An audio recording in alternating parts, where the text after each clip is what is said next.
Thermal Sound Wave. It's Thermal Sound Waves, the natural alternative to fast food radio. We are here. C.Truth, Kev Lawrence. Hit us up 347-454-1278. Email us thermalsoundwaves@gmail.com. And don't forget to go to the website, thermalsoundwave.com. Click on the podcast tab. Listen and subscribe via a platform of your choosing. We got a guest that's joining us right now on the program. And she's actually someone who supported us. She's come out to our events. She was at our last birthday party. Oh, really? Yeah. I think was it the last one before the quarantine? I think it was the last one before the quarantine. Like, she was at that party. She came through with Kim Seabrook, you know what I mean? Oh, okay, cool. Yeah. Part of that crowd, all right. That's what's up. Exactly, yeah. You know what I mean? Napoleon the Legend. Exactly, yeah. Certified. So, you know, she's stamped, certified, you know what I'm saying? Got all that. And for those who don't know who we're talking about none other than Queen Nejma Nefertiti joining us on the program. What's going on? Peace. What's good? Thank you so much. You know, you had cut out for a minute there, so I wasn't sure if it was going to work out, but I can hear you now. I came in when you were kind of on the Kim part. Oh, yeah. No doubt. Yeah, we all good. We got you loud and clear. How you doing? You know, I'm blessed. I can't complain. You know what I mean? This world is harsh, but I got a lot to be grateful and thankful for. And, I'm glad to be here with y'all tonight. And thank you for having me. And I appreciate the love and support. You know, rocking my tracks, that means everything. Absolutely. No doubt. Now, for those who are unfamiliar with you, just let everybody know a little bit about yourself. No doubt. Well, as you said, I'm Nejma Nefertiti, and I am a hip-hop artist. I do sound design. I create streetwear, and I also make natural perfumes. So it's a lot of there's a lot of other things I do besides, you know, making music and things like that. So a lot of people don't know that, but yeah, it's basically all of those things have layers to it. You know what I mean? And I've been trying to kind of bring them all together in a full circle, you know, in my artistry and things like that. Absolutely, no doubt. Yeah, you're one of those people who do everything. You just do a little bit of everything. Not everything, but you know, just like specific things that I have a really great interest in. You know what I mean? Like, I'm not doing those things for anyone else but myself. And if people love it, then that's beautiful. Gotcha. Okay. So you actually living out the craft, you know, because it's something that you love, and you're not doing a job that you don't like, which a lot of people are doing just because. That's where it sucks. Yeah. That's a beautiful thing. Yeah, it really is. You know, there's a lot of sacrifice and things that go in, you know, behind the scenes that people don't see, and also a lot of hard work and sometimes, you know, sleepless nights and stuff. But I do feel, you know, blessed and empowered, and I wouldn't have it any other way than to do, you know, to be an entrepreneur, and especially in this day and time. You know what I'm saying? So, I have fun doing what I do. There's frustrations and things that come along with moving things forward, but I really have fun with what I do. No doubt. Now, sound design wise, what are some of the things you do as a sound designer? Because I don't think people are really familiar with what goes behind that whole art form and that whole particular situation. Do you dress yourself with a speaker? Like, what is that? Yeah, no doubt. No, you know, I love that you asked this, because you're right. A lot of people are like, oh, okay. And, you know, not many people really ask about it either. But there's several things about sound design. But for me, you know, I had went to school. I graduated in 2015 in music production. And what I found, I mean, we did a whole lot of things, you know, arranging, composing, recording, all these different things, you know, sound for video games, sound for short films, you know, just music history, a lot of stuff, you know. But what I found and what my professors, you know, let me know was, yo, you got, you know, a gift with sound design. And for me, it was basically taking whether I kind of like created the so-called like Foley myself, like, you know, I don't know, you know, kind of like drum on a, you know, I don't know, tap a pencil on a piece of paper and get whatever that sounded like. Whether I'm using sounds like that and kind of combining them to make another sound that is like, you know, purely like crafted, or I take, I could take samples of things like, I like to work in Logic Pro when it comes to sound design, and I'll take, my MIDI keyboard and I'll play different sounds and things like that, and I will layer them, and those kind of things, could be put into the background of, a documentary about Egypt. They could be used for, different things. I've had them on, world news stations, the music in the background that keeps things kind of moving along. I've had them in short films, from independent filmmakers who, who I've connected with, and they kind of were like, hey, well, let me hear your sound bank, so I actually really love doing that. And I've been working on that, since then, since about like 2015 and on. So, that's a big part of what I really want to like expand also in my world and in my life, because you could do a lot with that behind the scenes, and plus I could still choose who I work with, and keep my morals, because I ain't trying to work with just anybody, right. So, but yeah, sound design, it's magical, you layer sounds to make a musical composition, and it can be used for whatever, for people's logos. I've done that, like made the sound for a moving logo, and I really enjoy that. And yeah, I was told I had a gift, and since I enjoy it as well, I kind of took it and flew with that too, No doubt, no doubt. It's good to know. I'm glad you broke it down like that. So now I have it in my head. If I need to come to somebody that has that skill set, right. Yo, yeah, absolutely. Nejma, what's good? Absolutely. I love it. Yeah, I do. I love doing that. For people that I work with and respect, and yeah, it's really fun for real. And we all gotta kind of reach out to each other for the skills that we have, and just everybody bring their stuff to the table as independent artists, as entrepreneurs. That's the most important thing, and keep doing that. We gonna have a powerful network. Now, how important is there for a filmmaker to have a sound designer? Oh, well, I mean, some people might not notice, but when you watch anything, there's sound in it, unless it's a silent situation or, but the sound comes in and out, or they'll place music, which is also something I really, that's also one of my dreams, to get some of my actual music into film and TV, with shows that and series that I really connect to and stuff. But like, yeah, I mean, the sound pushes everything forward. The sound brings the feeling to the images that you're watching. So it's a whole multimedia experience. That experience is definitely driven along by sound. If it was silent while you were watching things, it's like there would be a huge component missing, you know what I'm saying? So if you, next time you're even watching anything, just pay attention, to what's going on as far as the sound in the background. And you'll be like, oh, okay, wow, you know what I mean? When you really consciously think about it. It's thermal sound waves, the natural alternative. We here with the sonic scientist, among other things, Nejma Nefertiti, joining us. Of course, she's also a hip hop artist. She does fashion designs. She does natural perfumes, streetwear, and a whole bunch of other stuff. And you are a member of the group, the jazz band, the multilingual jazz band, the Afro Yaqui Music Collective. Tell us about that. Oh yeah, that's my family. I met them. There's so much history and things to that. I met them doing movement work. I'm like in the community, and I love to, fight for social justice in my music. And I always like to, I like to say that my art equals my politics, like equals the way that I feel about this world, equals my political stance, which I consider radical, not right or left. But yeah, it was in this movement work that actually an independent filmmaker who has used my music in his independent film, Steve DeCastro, shout out to him.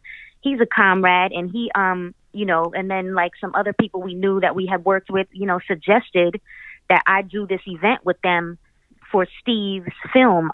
It was actually about a really powerful man named Fred Ho. For those who don't know about him, we could talk about him later, or y'all can look him up, but he's incredible. And may he rise in power. And, so anyway, they were doing this whole musical piece for the opening of our friend's film. And they suggested me, and, I'm going to tell you, Ben Barson and Giselle Zanaf, They Ben and Giselle, man, they're the leaders of this band, right? And they're also partners and everything in life. And Ben is so beautiful because he always wants to include everyone. So he was like, he didn't know what I was gonna do or anything, and he basically said yes. And I showed up in Philly at the Philadelphia Public Free Library, and this was like I think 2014. And the whole band wasn't there because people come in and out all the time. It's a collective, so it's like there's a core, but there's also people who come in and out from all over the world. Mm-hmm.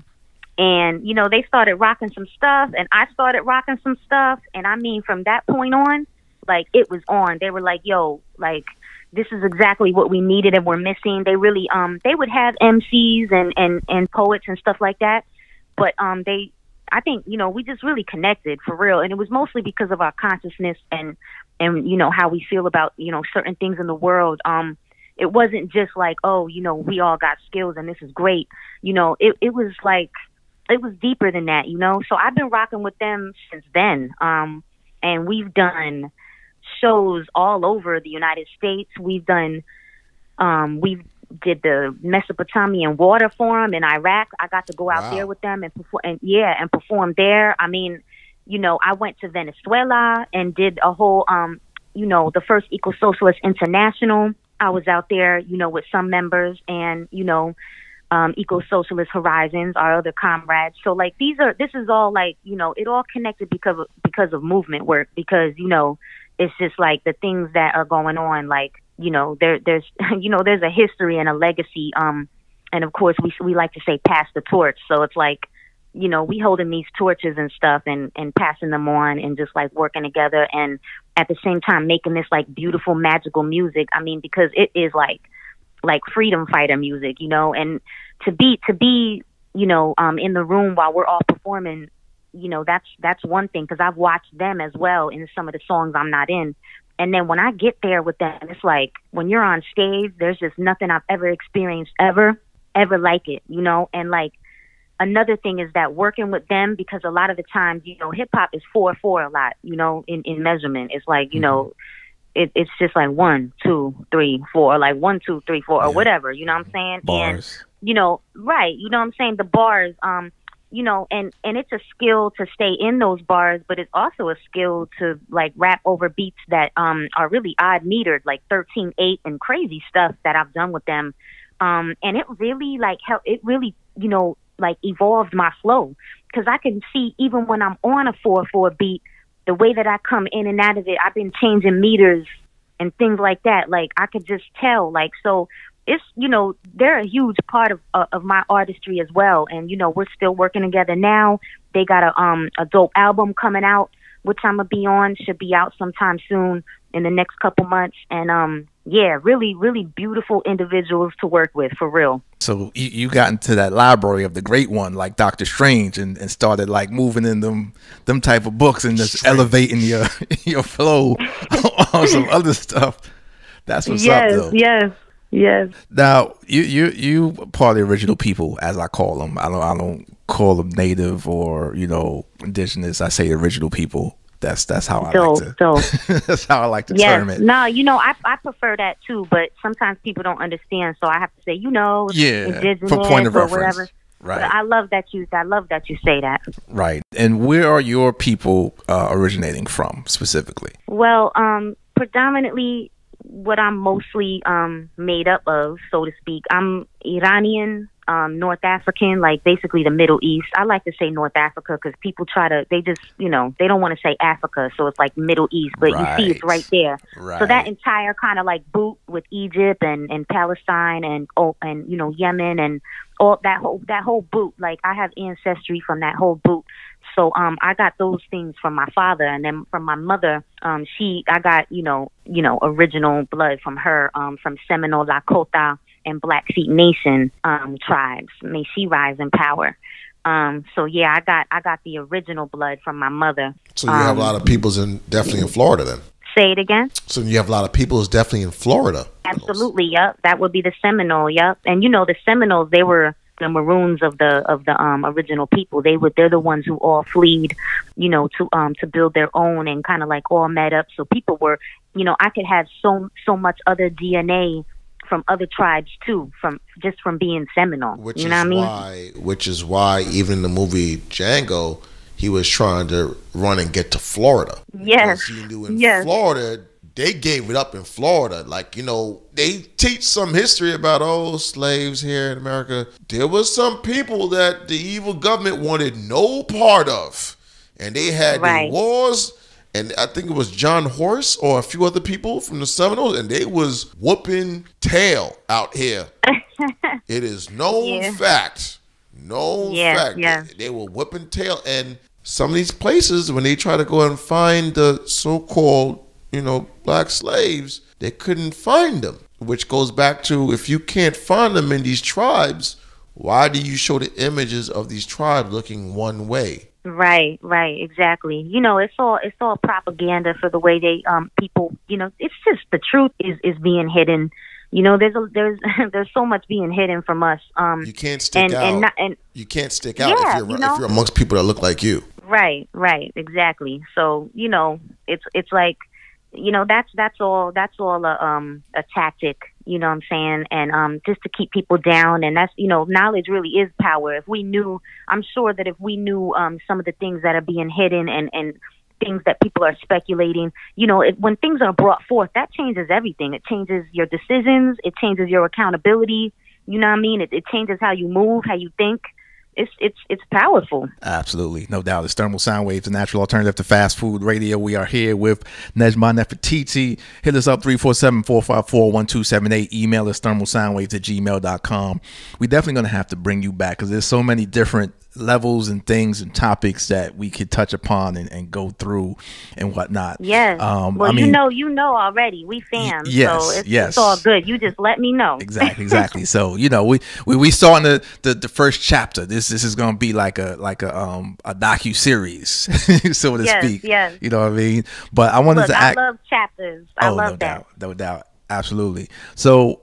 As far as the perfumes, like how did you start doing that, and what is your approach to that? Do you do like perfumes according to people's like personalities? Like how do you, because people do perfumes with different type of things. So how do you approach it? Right. Well, I started, so you know what, it all started with my mother because she would, get, the oils. A lot of people call them the Muslim oils because, the brothers would be outside selling the oils on the block. Yeah. And my mother, since the day I could remember, would have those oils on deck.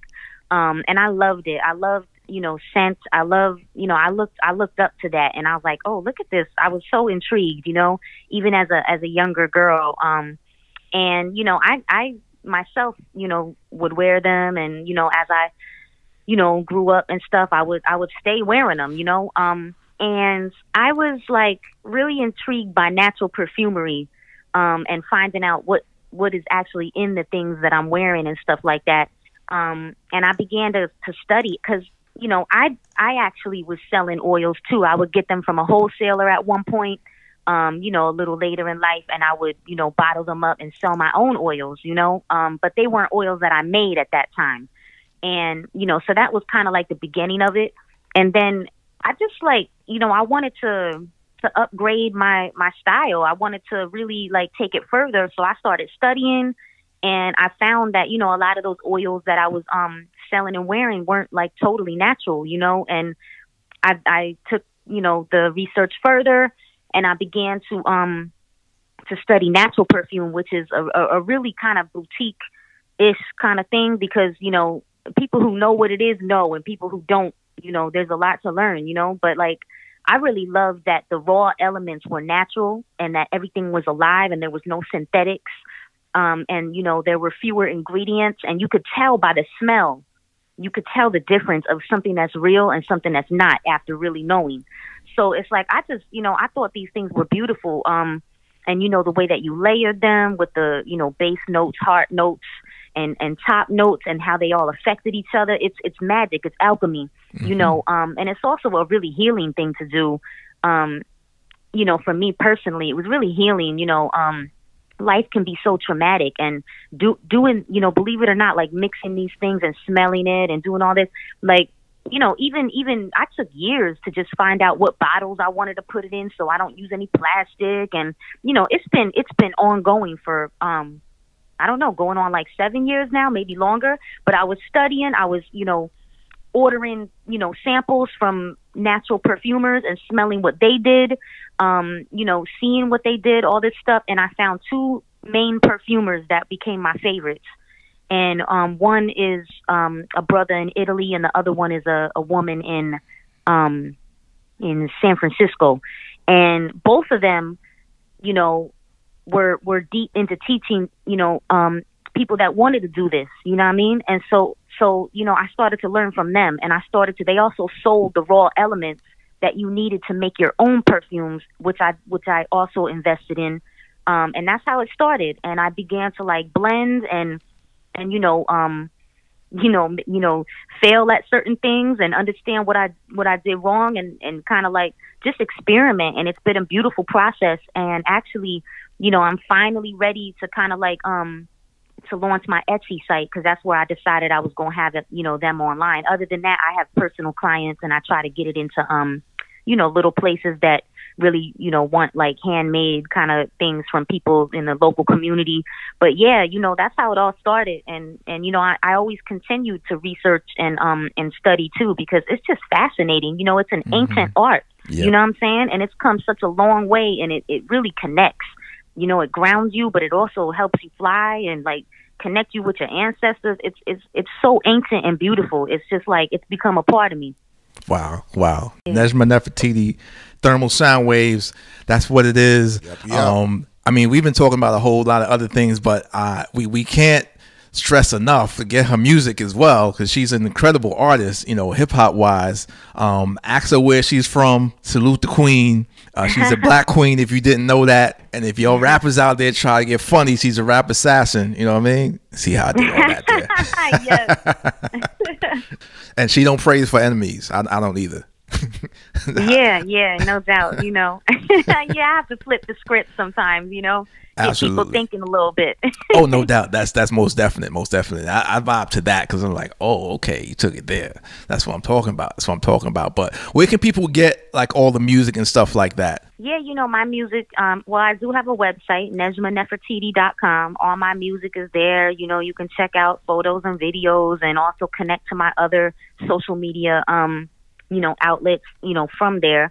But I think if people wanted to buy music or something, you know, at this point, Bandcamp, I'm on Bandcamp as well, Nejma Nefertiti. It's easier to kind of like, if you wanted to get a collection of my stuff, or like, you know, not want to just get like one thing at a time or a single, you could, you know, get the actual projects there if you want it. So I would say those two places. Of course, I'm on iTunes and, you know, Spotify and all that other kind of stuff. So it just depends, you know, what people mess with, because everybody, you know, does it differently and they have their preferences. But I'm pretty much out there, you know, for people to find me. And that's crazy. Yeah, you just totally, you know, like introduce my new project.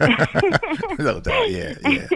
That's how I do things on thermal sound waves. You know, hip hop is my number one. You know, it's my first love. My mother introduced me to hip hop. You know, I came from a lot of poverty and institutions and things like that, foster care, and hip hop, you know, has just I've been on this journey, you know, and it's a culture that I realized, oh man, you know, I deserve to be here. Like this is, I am part of this. I am this, you know what I'm saying? And yeah, you know, it's like, it's only right, you know, and I also love doing it. So, you know, again, I'm not going to do nothing just for nothing. I've been doing this for a really long time in different kind of, you know, forms and ways and from different places. And, you know, I'm in a really kind of creative space right now. Especially, you know, during this whole year, we've been kind of, you know, secluded and stuff. I've had a lot of time to make new stuff. So I got a lot of dope things and projects and collaborations coming out. Yo got what's on the syllabus right now. You know what I mean? We just took a little survey of Nejma, you know what I mean? But coming soon down the road, you know, we're going to get into specific courses of Nejma Nefertiti. Yes. You know what I mean? So we just did a little brief overview, on the show today. Y'all stay tuned and make sure y'all check out NejmaNefertiti.com. All the stuff that she's doing, the perfume, the streetwear, the music, the sound design, all that, man. Definitely someone we're going to talk to a lot more in the future. All right. Thank you for joining us on the program. Salute to that. Salute to y'all. Thank you so much. Absolutely. It's Thermal Sound Waves, the natural alternative to fast food radio. Thermal Sound Wave.